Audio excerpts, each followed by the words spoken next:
So, astrologer, occult artist. Tell us a little bit about where we are. Well, I was looking at this chart over here, and these planets. I was just thinking, like, wow, this guy. Now, I don't know who this is, okay, but this guy here, whoever this is, they have their sun like in the fifth house. Look at all those planets they have in the fifth house here. God. And then see the moon. The moon's like 23 Gemini. I don't know who has that kind of moon, but this person has that. But what I was looking at really was, this conjunction of Saturn and Neptune is going to be making opposition to Pluto. I know you've been thinking about that, right? Like, what the fuck is that going to mean? I mean, it's definitely a change in perspective. And then also, if we look at the fact that Uranus is opposing your Mercury before it goes into Gemini. So this really gives, the idea of Mercury there really gives the idea of some kind of change of your viewpoint, and also your expression, because Uranus is in Libra, though. No, but transiting Uranus is moving in opposition to your Mercury as it goes into Gemini. Right. So, but because we have these planets, Uranus opposite Mercury, and then also we have that Saturn Neptune opposing your Pluto down here. Pray for me. Yeah, pray for you. But the good side of it is that maybe you're going to be making some like discoveries or research. I think that that's really good for some kind of revelation or uncovering something.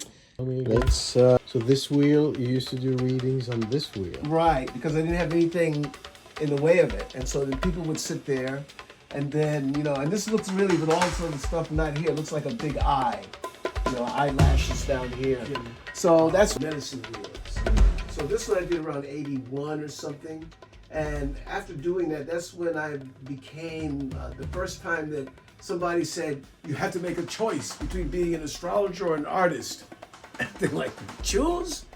Who said? I'm a Pisces. I don't need to choose. And it's very clear. There's nothing there. We don't get to this until sometime later. That's why it's not immediate. It's not really now. But it's working. It's actually in process at this time. But we're not going to really get to it right away. But I think that it's suggesting that this is where you're going. Mm-hmm. So even though this is clear, right? But this is what you're approaching. You're going to get to this point where you're going to have to... so do you go clockwise or counterclockwise? You go, what is that? This is counterclockwise. You go like this. And that's one of the traditional things that I deal with in, which is that this is now, and then this goes like this. And that was what one of the concepts of coffee reading is, that these are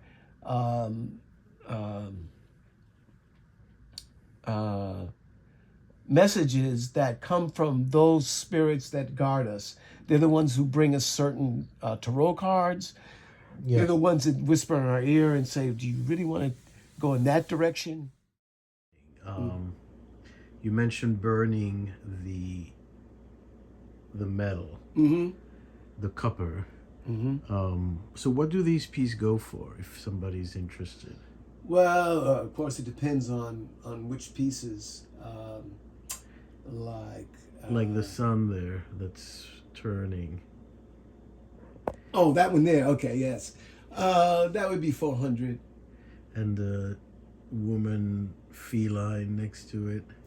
That that's fine. I never thought about that's about the same price. This is how I handled the 2016 election.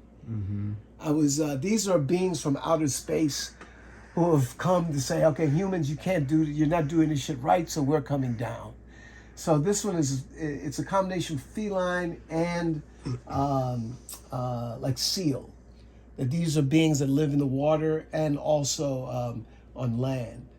And they're infinitely more intelligent than humans, which is not really hard.